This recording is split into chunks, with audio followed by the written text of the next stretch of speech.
بسم اللہ الرحمن الرحیم۔ اللہ تبارک و تعالیٰ کا ارشاد گرامی ہے وَأْمُرْ أَهْلَكَ بِالصَّلَاةِ، اے محبوب آپ اپنے گھر والوں کو نماز کا حکم دیں، وَاسْتَبِرْ عَلَيْهَا، اور نماز پڑھنے پر خود بھی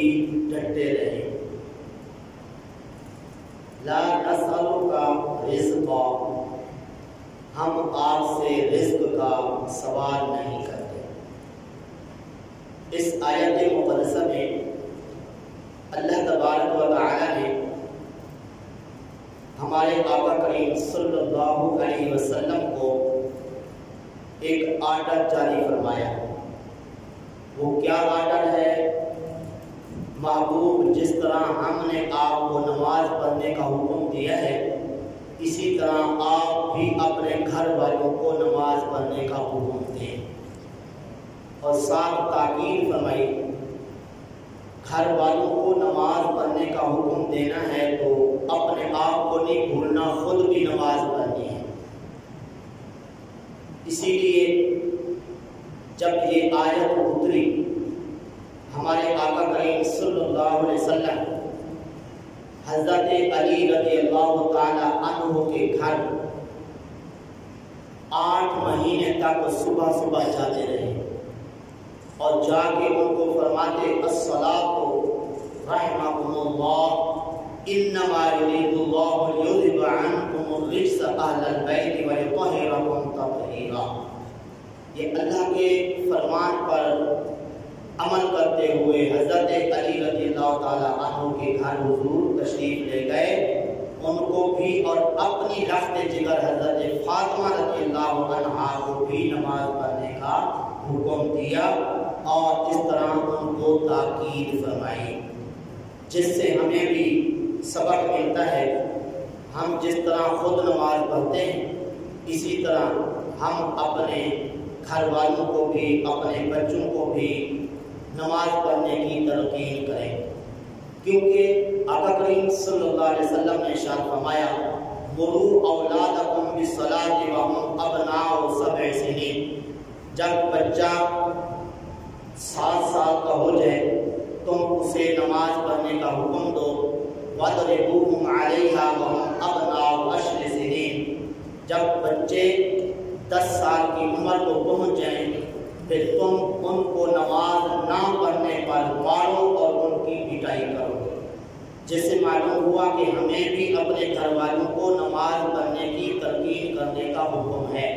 لیکن ساتھ دوسرا حکم بھی ذہن میں رکھیے۔ اللہ نے فرمایا محبوب کو آپ نے خود بھی نماز پڑھنی ہے، اس لیے اگر ہم لوگ خود نماز نہ پڑھیں، بچوں کو کہتے پھریں کہ بچوں جاؤ نماز پڑھو، مسجد میں جاؤ، اس صورت میں ایک تو بچہ سامنے بولے گا، کہے گا بابا جی آپ خود تو مسجد میں جاتے نہیں، ہم کو تم آرڈر جاری کر رہے ہو۔ ایک تو یہ، دوسری بات یہ کہ اللہ تعالیٰ نے فرمایا کَبُرَ مَقْتًا عِندَ اللَّهِ أَن تَقُولُوا مَا لَا تَفْعَلُونَ، کہ جو کام تم خود نہ کرو دوسروں کو اس کے کرنے کا کہو گے تو اللہ کی طرف سے بہت بڑی ناراضگی ہوگی۔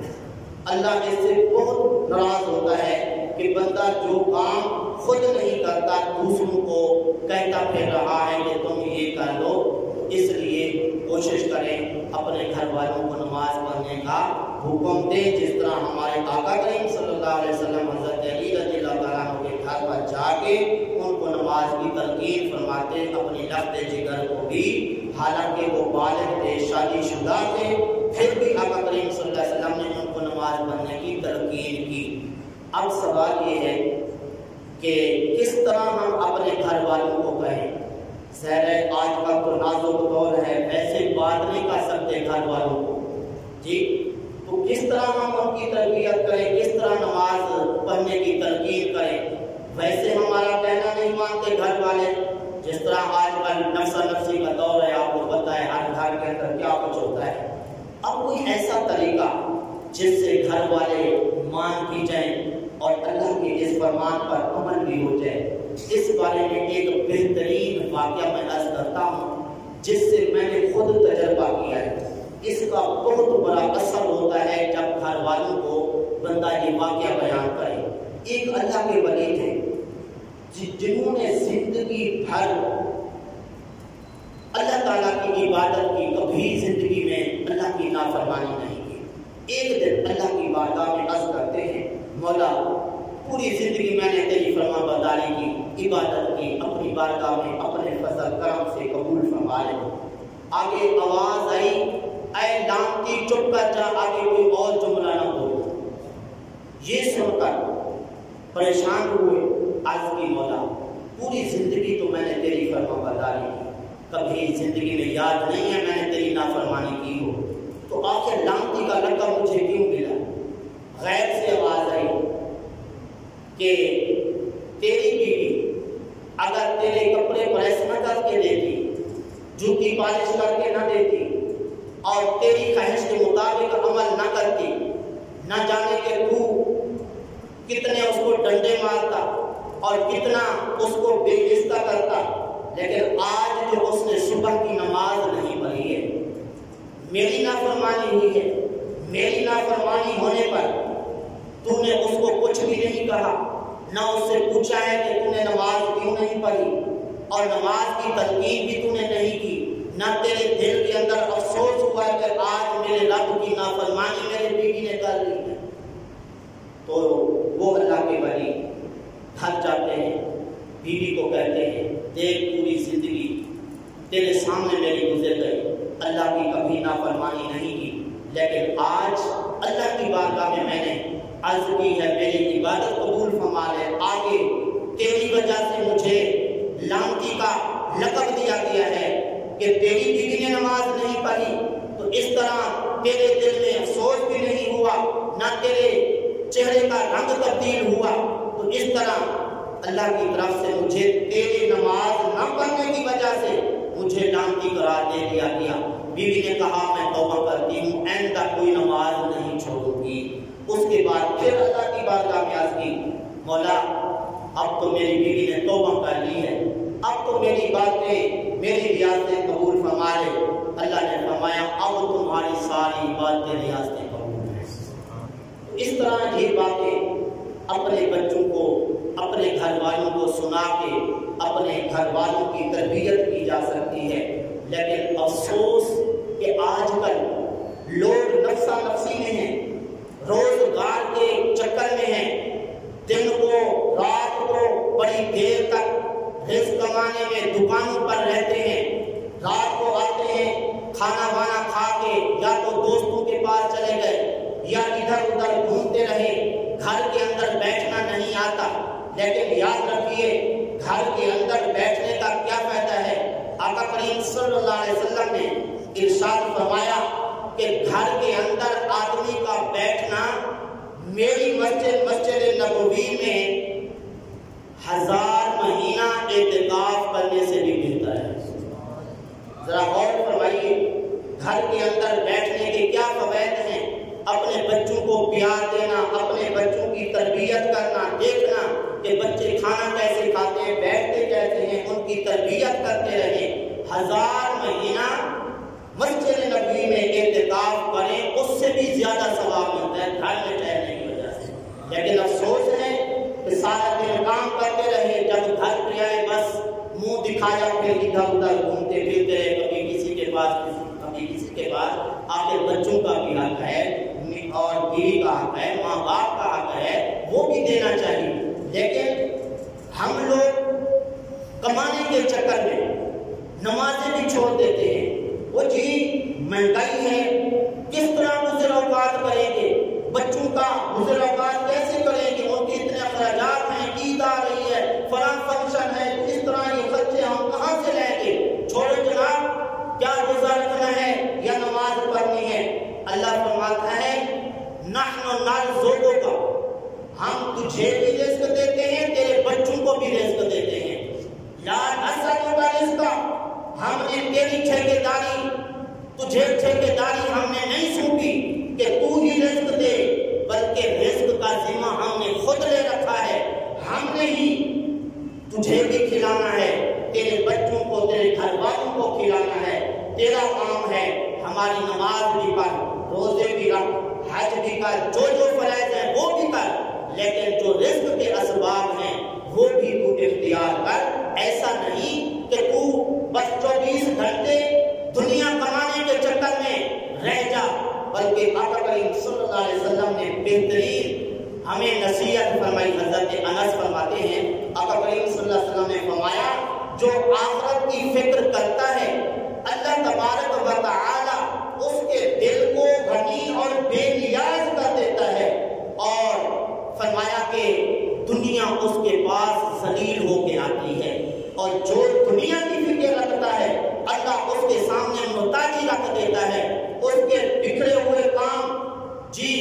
جو پہلے جمع ہوتے ہیں وہ منتشر کر دیتا ہے، اور اس طرح اس کے مقدر میں وہی کچھ آتا ہے تو اس کے مقدر میں لکھا ہوتا ہے۔ تو اس لیے خود بھی کوشش کریں، نماز پڑھیں، روزے رکھیں، اللہ تعالیٰ کی عبادات کریں، اسی طرح اپنے گھر والوں کو بھی ضرور تلقین کریں، اور اس طرح صرف نماز کا نہیں بلکہ حرام حلال کی پہچان بھی اپنے بچوں کو بتائیں۔ آج اگر کوئی بچہ کسی کی گیند لے کے آتا ہے، کہتے ہیں یہ بچہ ہے چلو گیند لے آیا کیا ہو گیا، کبھی کسی کا بلہ لے آیا، کسی کی جوتی اٹھا کے لے آیا، کوئی بات نہیں، بچہ جو ہوا جناب لے آیا تو کیا ہو گیا۔ یہ چھوٹی چھوٹی چیزیں جب بچے لے آتے ہیں ہم چشم پوشی کر لیتے ہیں، کوئی بات نہیں، بچہ جو ہوا آخرکار تھوڑی تھوڑی چوری کرتا کرتا بڑا ڈاکو بن جاتا ہے۔ لیکن آقا کریم صلی اللہ علیہ وسلم نے کس طرح اپنے نوازے کو نصیحت فرما کے ہمیں قیامت تک آنے والے امتیوں کو سبق دیا۔ آقا کریم صلی اللہ علیہ وسلم جمعے کا خطبہ دے رہے تھے تو حضرت امام حسین رضی اللہ تعالیٰ عنہ چھوٹے سے تھے، بھاگتے بھاگتے مسجد میں آئے، زکوٰۃ اور صدقات کی کھجوریں پڑی تھی، ادھر سے ایک اٹھائی منہ میں ڈالی۔ آقا کریم صلی اللہ علیہ وسلم خطبہ چھوڑ کے حضرت امام حسین کے پاس آئے، فرمایا یہ نکالو اپنے منہ سے یہ کھجور، یہ صدقے کی کھجور ہے، یہ میری آج کا جائز نہیں ہے۔ حضور نے اسی وقت ان کے منہ سے وہ کھجور نکال دی، قیامت تک آنے والے لوگوں کو سبق دیا۔ یہ چھوٹی چھوٹی چیزیں اگر ان سے اپنے بچوں کو بچائیں گے تو بڑی مصیبتوں سے تمہارے بچے بچ جائیں گے۔ تو اس لیے ان چھوٹی چھوٹی چیزوں پر جب ہم نظر رکھیں گے، اپنے بچوں کو سمجھائیں گے بیٹا ایسے نہیں کرتے، کسی کی کوئی چیز نہیں اٹھاتے، اس صورت میں بچوں کی تربیت اچھی ہو سکتی ہے۔ بلکہ ہمارے ہاں تو جب بچہ بولنا شروع کرتا ہے نا، اس وقت سب سے پہلے ماں سمجھائے کہ باپ کو یوں کہے، باپ کہے گا اپنی ماں کو یوں کہے۔ جب وہ بڑا ہوتا ہے تو مہمانوں اور لوگوں کے سامنے وہ گالیاں بکتا ہے، کہتے ہیں وہ یہ کیا ہو گیا، ہمارا بچہ بدتمیز ہو گیا۔ وہ اس بچے کو بدتمیز کس نے بنایا؟ ماں باپ نے بنایا کہ جب وہ بولنا شروع کر رہا تھا چاہیے تو یہ تھا لا الہ الا اللہ سے اس کو بولنا جو ہے وہ شروع کرواتے، تو اس کا کیا فائدہ تھا؟ آقا کریم صلی اللہ علیہ وسلم نے فرمایا جس کی ابتدا بھی لا الہ الا اللہ سے ہو اور اختتام بھی یعنی موت بھی لا الہ الا اللہ پہ ہو، چاہے اس کی 1000 سال زندگی گزر جائے، اس میں اس نے جتنے بھی گناہ کیے ہوں، جب اس کا اختتام لا الہ الا اللہ پہ ہوگا اللہ اس کے سارے گناہ بھی بخش دے گا، جنت میں داخلہ دے گا۔ لیکن ہمارے ہاں کیا ہوتا ہے، گالیاں سکھائی جاتی ہیں، باپ کہتا ہے ماں کو یہ گالی دے، ماں کہتا ہے باپ کو یہ گالی دے، پھر بچے کو اٹھا کے پھرتے ہیں مولوی صاحب ہمارا بچہ بدتمیز ہو گیا، یہ اس کو ذرا سکھائیں گے، وہ بہت گالیاں بکتا ہے۔ اللہ کے بندے خود دیکھنا تھا، آخر بچہ تمہارے پاس رہ رہا ہے، تمہارے پاس پل رہا ہے، تو اس کی دیکھ بھال کس نے کرنی تھی؟ اس لیے جب ہم لوگ باہر رہیں گے، گھر میں بچوں کو ٹائم نہیں دیں گے، بلکہ افسوس سے کہنا پڑ رہا ہے، ایک بزرگ تھے کہہ رہے تھے میں کوئی مہینہ 2 مہینے کے بعد جب گھر جاتا نا، رات کو جاتا، صبح پھر میں ڈیوٹی پہ چلا جاتا، کبھی کبھار بچوں سے ملاقات ہوتی تھی، تو ایک دن جب میں آ گیا تو واپس جب گیا تو میری بیوی کہنے لگی یہ بچے آپ کے پوچھ رہے تھے کہ ماموں آئے تھے کہاں گئے، ماموں آئے تھے کہاں گئے؟ میں نے کہا بیٹے وہ آپ کا باپ ہے، آپ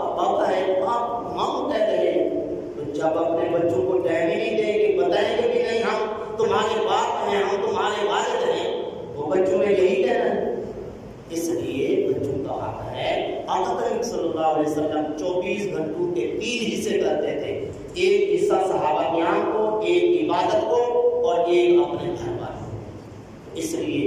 ان باتوں پر ضرور توجہ دیں، اور ہم نے کوئی ٹھیکہ نہیں دیا ہوا ہے کہ سارا دن ساری رات کمائیں۔ اللہ خود فرما رہا ہے میں نے تمہارا ٹھیکہ نہیں لگایا،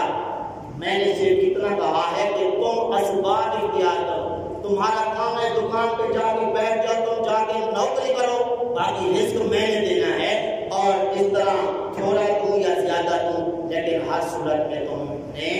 میری رضا پہ راضی رہنا ہے۔ تو بہرحال میں عرض کر رہا تھا، اللہ نے فرمایا گھر والوں کو نماز پڑھنے کا حکم دو، خود بھی نماز پڑھتے رہو، اور اس طرح روزے کی تم فکر نہ کرو، اللہ خیر الرازقین، میں بہترین رازق ہوں، میں رزق دوں گا،